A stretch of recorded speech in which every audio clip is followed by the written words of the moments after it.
خوش آمدید۔ آج ہم محرم الحرام کے تیسرے دن پر بات کر رہے ہیں۔ اس کی تاریخی اور مذہبی اہمیت کیا ہے؟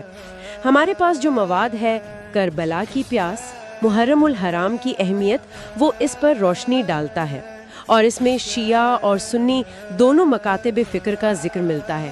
تو ہمارا مقصد یہ سمجھنا ہے کہ یہ دن خاص طور پر شیعہ روایت میں اتنی گہرائی سے کیوں یاد کیا جاتا ہے، اور پھر دیکھیں گے کہ سنی نقطہ نظر اس سے کیسے مختلف ہے۔ آئیے شروع کرتے ہیں۔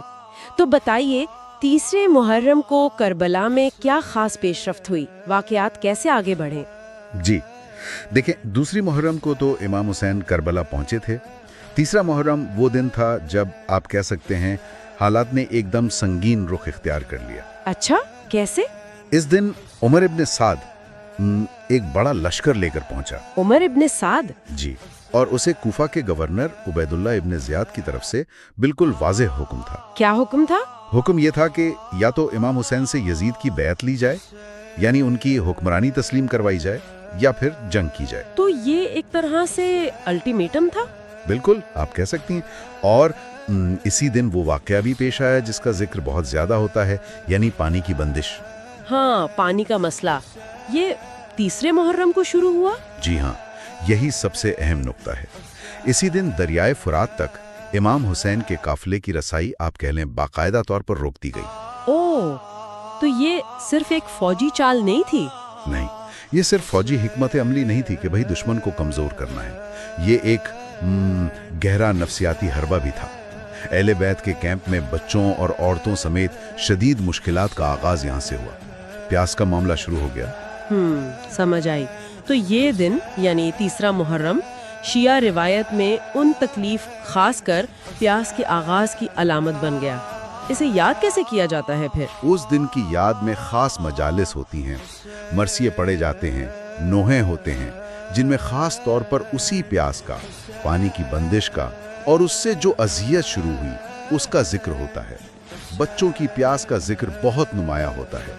یہ عاشورہ تک، یعنی 10 محرم تک جو واقعات پیش آئے، ان کے تسلسل میں ایک اہم، آپ کہہ لیں، دردناک موڑ سمجھا جاتا ہے۔ تو مذہبی نقطہ نظر سے یہ ظلم کی شدت میں اضافہ تھا؟ بالکل، اسے اہل بیت پر سری ظلم اور حق کے مقابلے میں دنیاوی طاقت کی ناانصافی کی ایک واضح علامت سمجھا جاتا ہے۔ اچھا، یہ تو شیعہ نقطہ نظر ہو گیا۔ اب اگر ہم سنی روایت کی طرف دیکھیں تو کیا وہاں بھی تیسرے محرم کی کوئی خاص اہمیت ہے؟ کوئی مخصوص رسومات ہے؟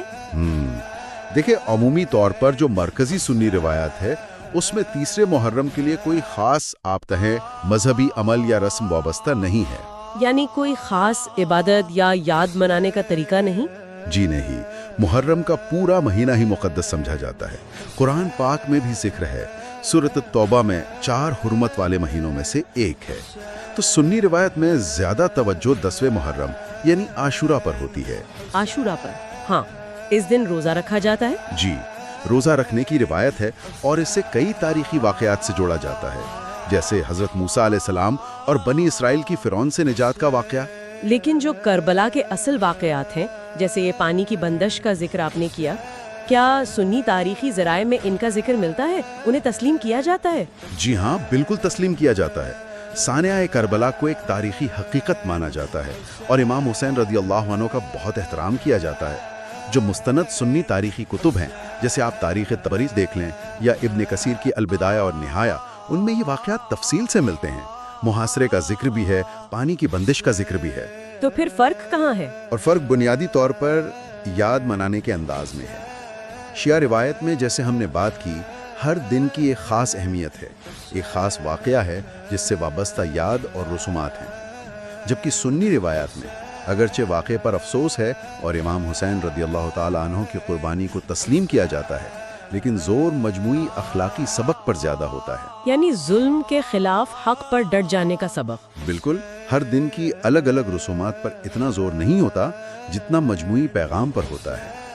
یہاں جو بات دلچسپ ہے وہ یہ تضاد ہے کہ ایک ہی واقعہ یعنی پانی کی بندش دونوں روایات میں کیسے دیکھا جاتا ہے۔ شیعہ مسلمانوں کے لیے تیسرا محرم ظلم کی انتہا کی طرف ایک واضح قدم ہے، اور پانی کا روکا جانا جو اسلام میں زندگی اور رحمت کی علامت ہے، وہ اس ظلم کی سنگینی کو ظاہر کرتا ہے۔ اور سنی مسلمانوں کے لیے؟ سنی مسلمانوں کے لیے اگرچہ یہ دن مخصوص رسومات کے حوالے سے نشان زد نہیں، لیکن یہ واقعہ پانی کا روکا جانا مجموعی طور پر یزیدی لشکر کی بے رحمی کو اور امام حسین رضی اللہ تعالی عنہ کے صبر اور استقامت کو واضح کرتا ہے۔ وہ خلاصہ یہ ہوا کہ تیسرا محرم شیعہ یادداشت میں ایک کلیدی حیثیت رکھتا ہے، پانی کی بندش، تکالیف کا آغاز اور مخصوص عزاداری۔ جی، جبکہ سنی روایت میں محرم مقدس ہے، کربلا پر افسوس ہے، لیکن توجہ عاشورہ پر ہے، اور تیسرے دن کی الگ سے کوئی مذہبی شناخت یا رسم نہیں ہے۔ بالکل صحیح، اور یہ ہمیں اس اہم سوال کی طرف بھی لاتا ہے کہ تاریخی واقعات کی یاد یا تاریخی میموری کس طرح مختلف کمیونٹیز کی مذہبی شناخت اور ان کی رسومات کو تشکیل دیتی ہے۔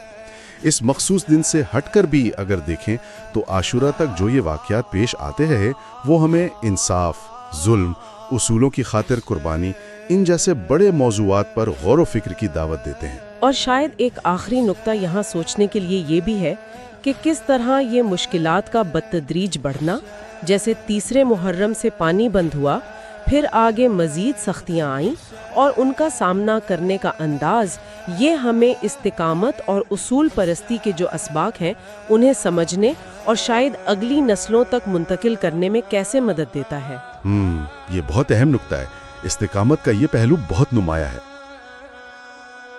اگر ویڈیو پسند آئی تو لائک کریں، شیئر کریں، سبسکرائب کریں، اور ہاں، وہ گھنٹی کا آئیکن بھی دبائیں۔